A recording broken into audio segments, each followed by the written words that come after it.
Google sheets step by step learning series में आप लोगों के सामने मैं आज फिर से उसी लॉजिकल फंक्शन कैटेगरी के कंटिन्यूएशन में फंक्शन रखूंगा जिसका नाम है नेस्टेड इफ और इफ्स फंक्शन का कॉन्सेप्ट। अगर आप नेस्टेड इफ यूज नहीं करते हैं तो आपके पास एक दूसरा ऑप्शन अवेलेबल है जिसका नाम है इफ्स फंक्शन। तो वीडियो में लेके चलता हूं आगे। और जब हम लोग ऑलरेडी पढ़ चुके हैं इफ फंक्शन तो इस नेस्टेड इफ की जरूरत क्यों, साथ के साथ इस नेस्टेड इफ में कुछ तो खामियां रही होंगी जिसकी वजह से इफ्स फंक्शन। तो एग्जांपल के साथ इस नेस्टेड इफ और इफ्स फंक्शन को एक्सप्लोर करते हैं।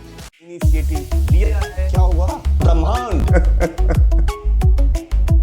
लॉजिकल फंक्शन कंटिन्यूएशन में इफ कॉन्सेप्ट मैं ऑलरेडी लास्ट वीडियो में एक्सप्लेन कर चुका हूं। उसके एग्जांपल को देख लेने के बाद अब एक और कॉन्सेप्ट की जरूरत महसूस हो रही है या नहीं, वो इस एग्जांपल के जरिए प्रूव हो जाएगा। जैसे कि अगर आप देखें यहां पे कस्टमर का नाम है, टोटल बिल है और यहां पे एक प्रॉब्लम लिखा हुआ है कि यदि कस्टमर का बिल 20,000 से ज्यादा है तो वो ए ग्रेड के कस्टमर है, 10,000 से ज्यादा है, 20,000 से नीचे है तो बी ग्रेड के कस्टमर है, नहीं तो सी ग्रेड के कस्टमर है।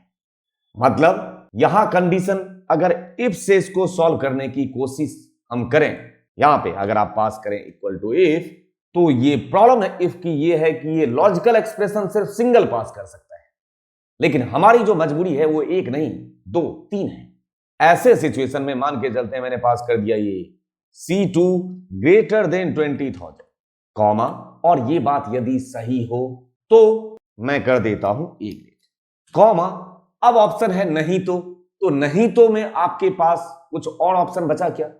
यहां पे एक ही और कंडीशन होता नहीं तो बी ग्रेड, तो इस इफ से काम हो जाता। बट अभी आपके पास दो कंडीशन बाकी है, दो लॉजिक पास करना बाकी रह गया है, बी ग्रेड के लिए और सी ग्रेड के लिए। तो यहां पे सिंपल इफ से गुजारा आपका नहीं होने वाला है। ऐसे सिचुएशन में मैं यहां पे ये जो वैल्यू इफ फॉल्स मांग रहा है, यहां मैं फॉल्स होने ही नहीं दूंगा, यहां मैं फिर से पास करूंगा इफ।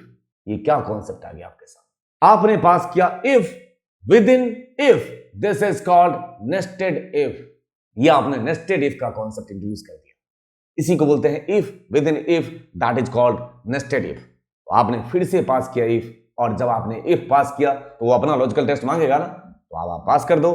ये रहा अगेन, इस सेल की वैल्यू इस बार ग्रेटर देन 10,000 कर दो। 10,000 से ज्यादा होने पे कौन सा? बी ग्रेड कॉमा, फिर से कह रहा है वैल्यू फॉल्स नहीं तो हमारे पास भी अब कंडीशन एक ही बचा है सी ग्रेड, तो मुझे यहां पे दोबारा इफ चलाने की जरूरत नहीं है। अगर इससे ज्यादा कंडीशन होता तो आप दोबारा इफ चला सकते थे, यहां पे तो जरूरत नहीं है, आप सीधे पास कर सकते हैं सी ग्रेड ब्रैकेट बंद। ये एक ब्रैकेट बंद किया आपने पहले इफ का, ये जो सेकंड वाला इफ पास किया, और अभी जो ओरिजिनल इफ है जहां से स्टार्ट किया था वो बाकी है, एक और बंद। एंटर प्रेस करेंगे और आपके सामने ये डेटा ऑटो फिल हो जाएगा इस तरीके से। ऐसे कॉपी कर दीजिए। समझा? ये जो कॉन्सेप्ट मैंने बताने की कोशिश की है ये है नेस्टेड इफ का कॉन्सेप्ट, है ना। और अब मैं आपको इस नेस्टेड इफ का एक और एग्जांपल बताने की कोशिश करता हूं जिससे आपको समझ में आएगा कि बहुत ही आसान है नेस्टेड इफ के कॉन्सेप्ट को अप्लाई करना, और उसका एक ऑल्टरनेटिव ऑप्शन भी रखूंगा आपके सामने। अब इस एग्जांपल में अगर आप देखें तो यहां पे नाम है, 5 सब्जेक्ट के मार्क्स रखे हुए हैं। तो सबसे पहले तो मैं यहां पे टोटल निकाल देना चाहूंगा। आपने पास कर दिया टोटल, यहां से यहां तक कॉपी कर दिया जाए।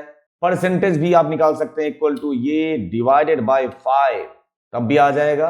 आप इस तरीके से पॉपुलेट कर सकते हैं इसको, यहां पे कंट्रोल डी और कर्सर यहां अगर आप मान के चलते हैं, यहां पे आपको जो डेसिमल है वो इंक्रीज डिक्रीज करना है तो आप यहां से इंक्रीज डिक्रीज कर सकते हैं। देख लीजिए। अब यहां बात आती है ग्रेड निकालने की। तो सिंपल ग्रेड तो आप पास फेल कर सकते हैं इफ यदि इस सेल की वैल्यू लेस देन कितना 33 हो जाए तो क्या हो जाए, वो फेल हो जाए, नहीं तो वो पास हो जाए।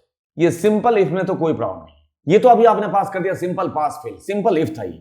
बट मेरे पास सिचुएशन ये है कि यदि ये जो सेल है लेस देन 33 पे तो फेल है, ये बात समझ में आती है। बट मैं चाहता हूं 33 से ऊपर और 45 के बीच में अगर मार्क्स हो तो थर्ड डिवीजन है, 45 से 60 first division and so on. ऐसे सिचुएशन में सिंपल इफ से गुजारा होने वाला नहीं, वो नेस्टेड इफ की कहानी फिर से आ गई। तो यहां पे वैल्यू इफ फॉल्स जहां मांग रहा है मैं फिर से पास कर दूंगा ना इफ। यदि अगेन इस सेल की वैल्यू लेस देन, इस बार कितना पास कर दें 45, तो लेस देन 45 पे क्या कर दें फेल के बाद अब आप पास कर दीजिए थर्ड कॉमा, फिर से इफ, फिर से ये सेल लेस देन इस बार कितना 60, तो 60 से कम पे क्या कर दें वैल्यू 2, तो लेस देन 60 पे क्या है सेकेंड डिवीजन कॉमा, फिर से इफ, फिर से ये सेल और लेस देन इस बार 75। तो कौन सा डिवीजन हो जाएगा? फर्स्ट। ये सारा काम कर दिया आपने। फर्स्ट डिवीजन तक पास कर देने के बाद कॉमा, फिर से मांग रहा है आपसे वो वैल्यू फॉल्स। तो जहां उसने मांगा है ना वैल्यू इफ फॉल्स, आपके पास भी अब एक ही कंडीशन बचा हुआ है, डिस्टिंक्शन। 75 से ऊपर वाले जितने हैं वो डिस्टिंक्शन है। तो यहां पे क्या मुझे दोबारा इफ चलाने की जरूरत अब है? आंसर है नो। तो मैं यहां पे अब दोबारा इफ नहीं चला रहा, मैं सीधे पास कर सकता हूं डिस्टिंक्शन। कोई प्रॉब्लम है आपको? डबल कोट्स बंद, और जितने पैरेंथेसिस आपने स्टार्ट किए थे आपने याद रखा हो कि मैंने बीच में पैरेंथेसिस कोई क्लोज नहीं किया था, क्लोज करना भी नहीं था। अब हम क्लोज करेंगे। 1 2 3 और 4 पैरेंथेसिस आपने स्टार्ट किए तो 4 आपने बंद कर दिए, और इस तरीके से आउटपुट आपके सामने है। ये दिखने में थोड़ा सा लेंदी लग रहा होगा, कॉम्प्लिकेटेड दिख रहा होगा, बट ये है नहीं, बहुत ही बेसिक तरीके से अप्लाई किया आपने। सिंपल।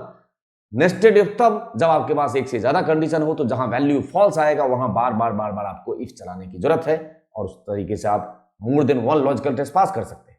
ये जो नेस्टेड इफ का हमने कॉन्सेप्ट सीखा, इसका एक ऑल्टरनेटिव तरीका भी है, बट इससे बेहतर तरीका है, आपको वो भी बताना चाहूंगा। यहां पे आपके पास एक फंक्शन भी आप बना के दे दिया गया है जिसका नाम है इफ्स।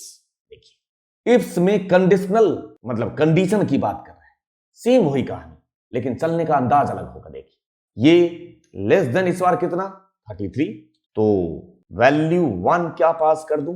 फेल। कॉमा, फिर से कंडीशन 2, कंडीशन 3, कंडीशन 4, और वैल्यू 1, वैल्यू 2, वैल्यू 3, वैल्यू 4, उसके अगेंस्ट जो आप पास करना चाहते हो वैसा ही है। लेकिन इसमें किस बात का फर्क आ गया? आपको बार बार इफ चलाने की जरूरत नहीं। देखिए, अब आपने दोबारा कंडीशन ले लिया, ये लेस देन 45, तो क्या 45 से कम पे क्या? Third division. कॉमा, फिर से यही लेस देन 60 पे, कॉमा सेकेंड डिवीजन, कॉमा फिर से यही सेल। अब आपने देखा बहुत शॉर्ट होता जा रहा है, ये मतलब ऑप्टिमाइज्ड है in comparison to nested if. ये लेस देन 75, कॉमा ये हो जाएंगे फर्स्ट डिवीजन, कॉमा। अब वहां पे ऑप्शन था नेस्टेड इफ के केस में नहीं तो लास्ट वाला आप डिस्टिंक्शन लगा देते थे, बट यहां पे नहीं तो का कोई ऑप्शन नहीं है। अब आपको यहां पे दूसरे कंडीशन पास करना है, अलग कंडीशन। तो यहां पे मैं क्या पास कर दूंगा? फिर से ये वाला सेल, और इस बार उल्टा पास कर दीजिए। ग्रेटर देन 75 पे क्या हो जाएगा वैल्यू? ग्रेटर देन 75 हो तो वो वैल्यू हो जाएगा डिस्टिंक्शन। देख लीजिए इस तरीके से। और यहां पे मल्टीपल पैरेंथेसिस को भी क्लोज करने की जरूरत नहीं है। आपने इफ्स का सिंगल पैरेंथेसिस स्टार्ट किया तो सिंगल ही बंद होगा, लेकिन आउटपुट जो आएगा आपके सामने वो सेम आएगा, कोई भी डिफरेंस नहीं होगा दोनों आउटपुट के बीच में। एक में आपने नेस्टेड इफ का कॉन्सेप्ट अप्लाई किया, दूसरे में आपने उसी का ऑल्टरनेटिव तरीका इफ्स, जो कि उससे बेहतर है। आपको बार बार इफ चलाने की जरूरत नहीं है, ना तो पैरेंथेसिस क्लोज करने के लिए आपको याद रखने की जरूरत है। तो उम्मीद करता हूं ये नेस्टेड इफ और इफ्स के कॉन्सेप्ट और इंप्लीमेंटेशन में आपको फर्क जरूर लगा। साथ के साथ इस नेस्टेड इफ की जरूरत क्यों है, जबकि ऑलरेडी आपने इफ फंक्शन पढ़ लिया था, तब भी इसकी जरूरत क्यों महसूस हुआ आपने, वो भी देखा। अब आपसे हमारी मुलाकात होती है नेक्स्ट वीडियो में, इसी लॉजिकल फंक्शन के कंटिन्यूएशन में, कुछ और कॉन्सेप्ट और फंक्शन, एंड फंक्शन और उसके इंप्लीमेंटेशन के साथ।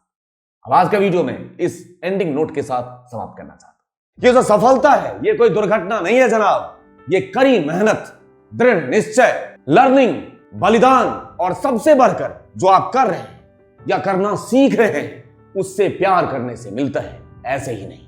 Thank you for your love and support to innocent. Thank you दिल से।